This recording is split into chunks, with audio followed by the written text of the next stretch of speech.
Thank you. Thank you for the introduction, Laura, and thank you for inviting me to this conference. I think it's very special that we're here all together with researchers and the parents and the children. I really enjoyed our session yesterday about the communication and the questions of the parents. Today, I would like to share with you the insight in language comprehension and communication abilities in children with GNAO1. I would like to share with you how spoken language comprehension in children relates to various developmental domains. What Laura already explained, I want to show you a bit about the tailored assessment we developed for children with complex communication needs. Insight in language comprehension specifically for the parents, how it can help them and can be fruitful for clinical practice, and a summary of my presentation. Yesterday everybody started with the very complex slide of the GNAO1.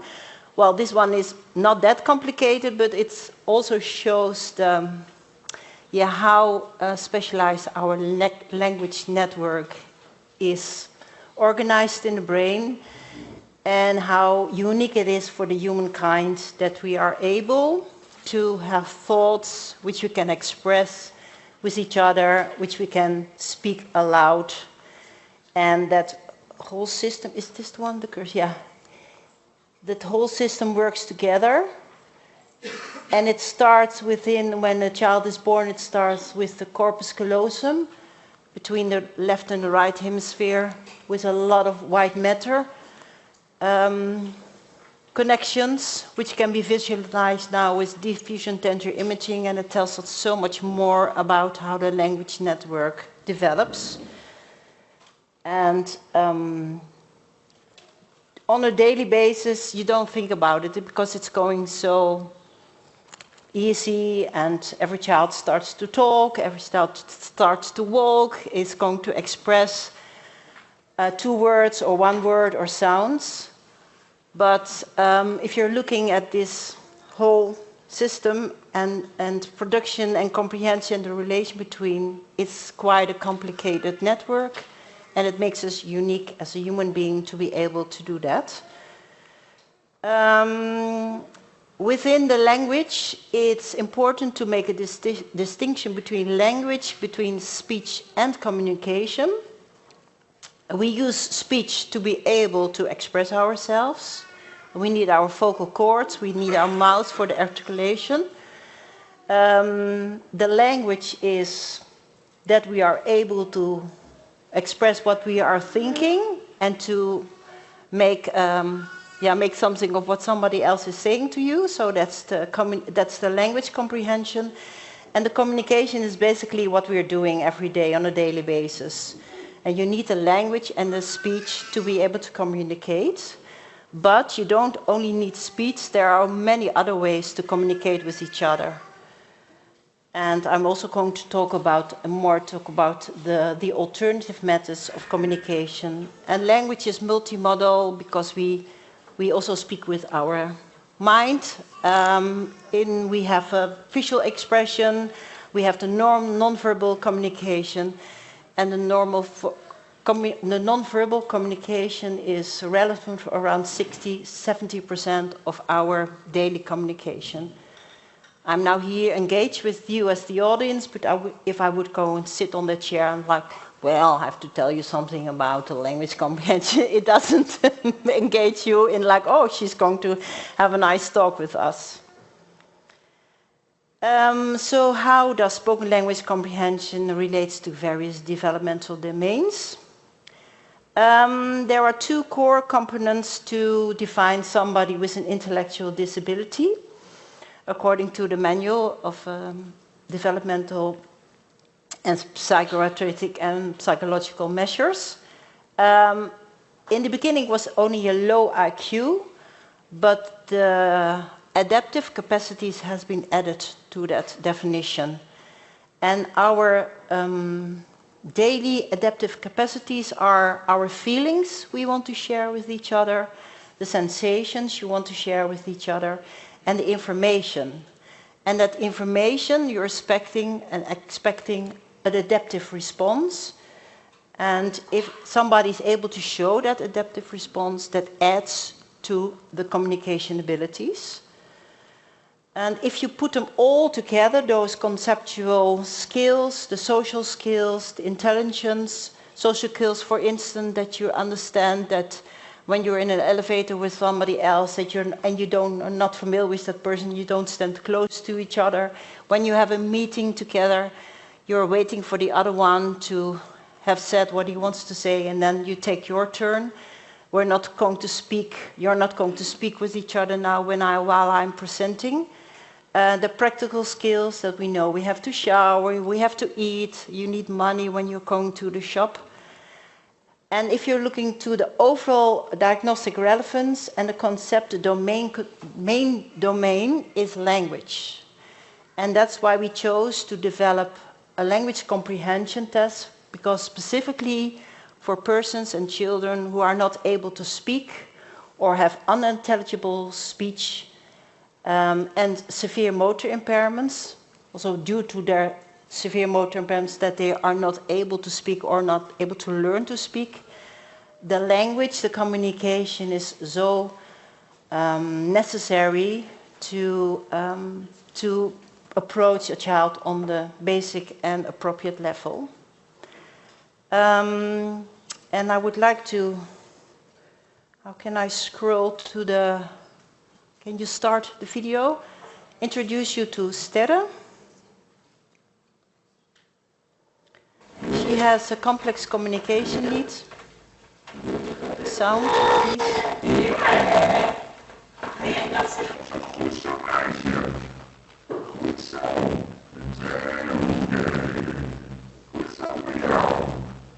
No sound. It's always an issue. When I do my presentation about speech and language, there's never sound.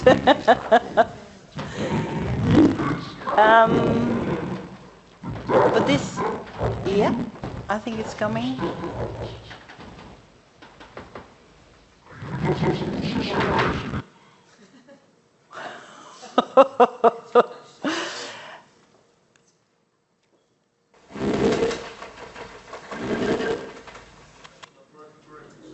So, okay. Well, her mother has a book-telling storytelling book moment with her, and she's 7 years old, and she's reading a book of the Teletubbies, and you won't expect that to read a book about the Teletubbies to a child of 7 years old. So maybe it's too easy for her, or it's too complicated, we don't know, because in her behavior and voluntary movements, not able to speak already at the age of 7 years, it's very difficult to assess what she can understand of spoken language with the common use language test. But we want to know, because these children are in need of an augmented and alternative communication system, we want to give them the ability to express themselves, and that can enhance the participation in society. And you want to be approached on the appropriate level. I mean, if you're understanding everything and somebody's talking to you like you're a baby, it doesn't feel comfortable. And also the choice of an AHC device is very important. So that's one of the reasons, because there was not such an assessment around the world, around the globe. That was our reason and the necessity to develop a tailored language assessment for children, such as you just saw on the video, and such as children with GNAO1.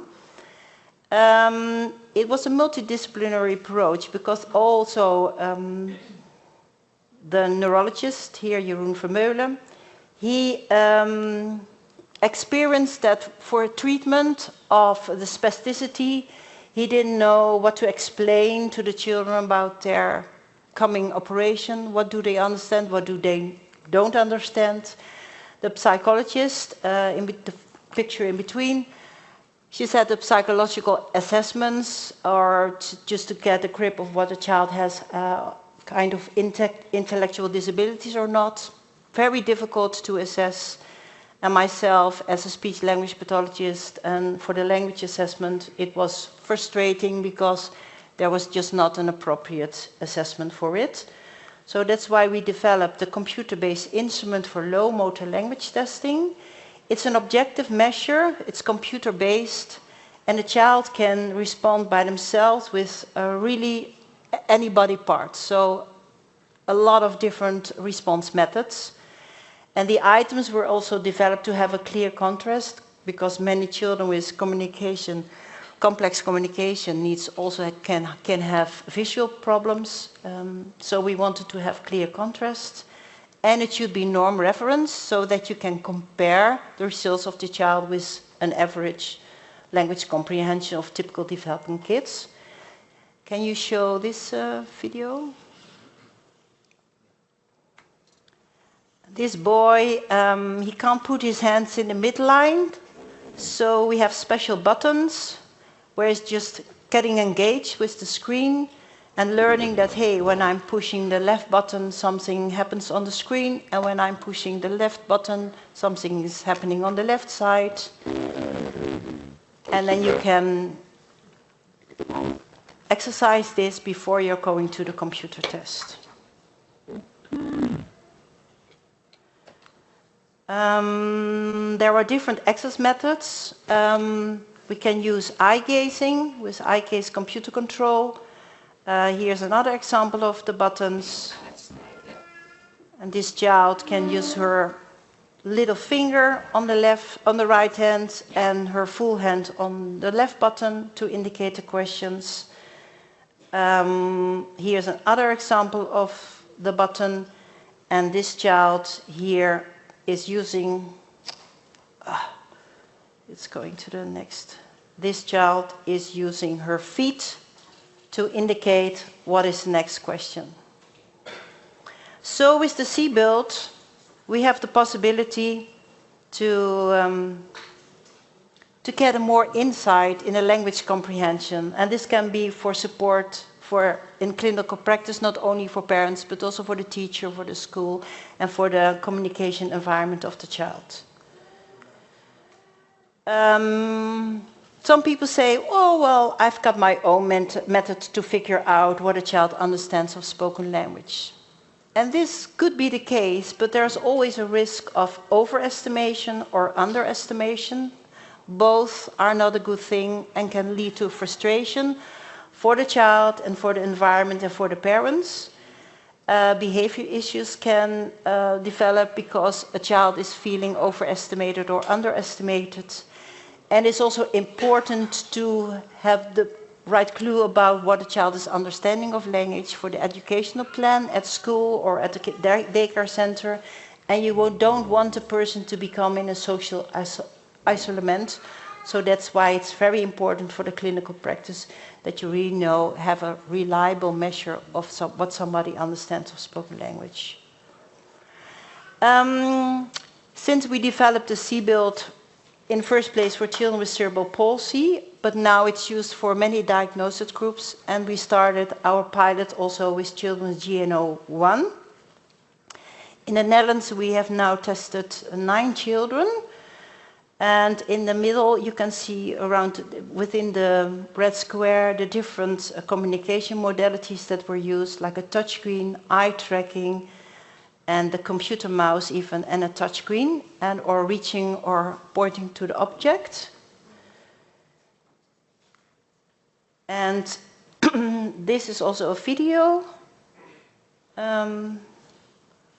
without sound. But I'm asking her to look at the screen. And what is a big advantage about the C-Build is that it provides a visual feedback.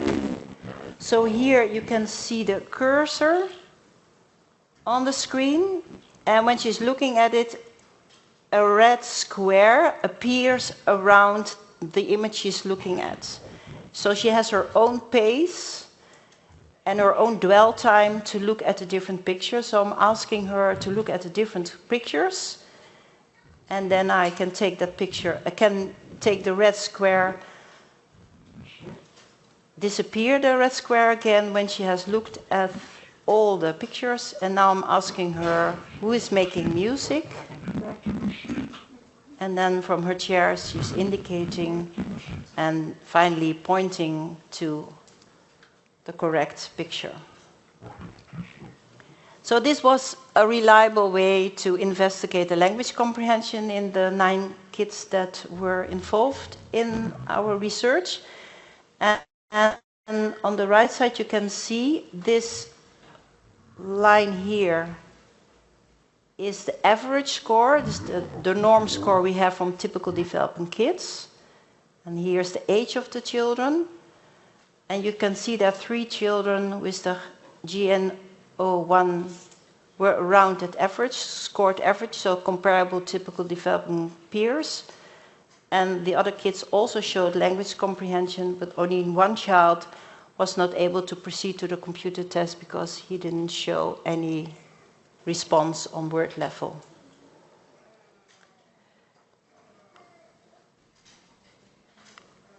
So we also looked at the relation between different classification systems. The Viking speech scale, VSS, the Viking speech scales, is a classification system that looks to classify if the speech is involved by the motor impairments. So in level 4, this is the highest level, you're not able to have speech or understandable speech, and Viking speech scale level 1, you're able to speak as everybody else. Well, you're all familiar with the GMSCS for the gross motor function, and the manual ability classification is for the manual movement. And we saw that there was no relation between the severity of the motor impairments and language comprehension. There was no relation. So the motor involvement didn't say anything about what the child understands of spoken language. So it's important, our summary, that insight in language comprehension is important for the overall development of communication participation of the child. And non-speaking doesn't mean that you're not able to understand language. That's, I think, a very important message, because what these children experience and what the parents always experience, that when my child is not speaking, people always assume that she or he doesn't understand anything. We strive to, and we promote to use the communication function classification system. It's a classification system with 5 levels that you can fill in with the parents to see how your child is affected in his daily communication. And that has to do with the communication partners or with the pace of communication, and also if a child understands less or more about the comprehension. And it's regardless of any multimodal model you need. So speech is okay, but also the speech device or mimic or expression, it's all included in that communication function classification system. And I will have another session today, I think later than 11. We can tell you a little bit more about using the classification function classification system. We experienced that the CBILT is also a reliable instrument with tailored access methods also for children with GNAO. We always say GNAO1 in the Netherlands, so I'm really used to say GNAO1, to show a variety in language comprehension. And important, the severity of the motor impairment is not related to the language comprehension skills of the child. And it gives you a solution to, and it gives you also an idea which AAC system can be used, and it's always the sooner the better. And this is our team in Amsterdam University Medical Center, where we work together also with the deep brain stimulation and children with GNAO1 in the Netherlands. And thank you.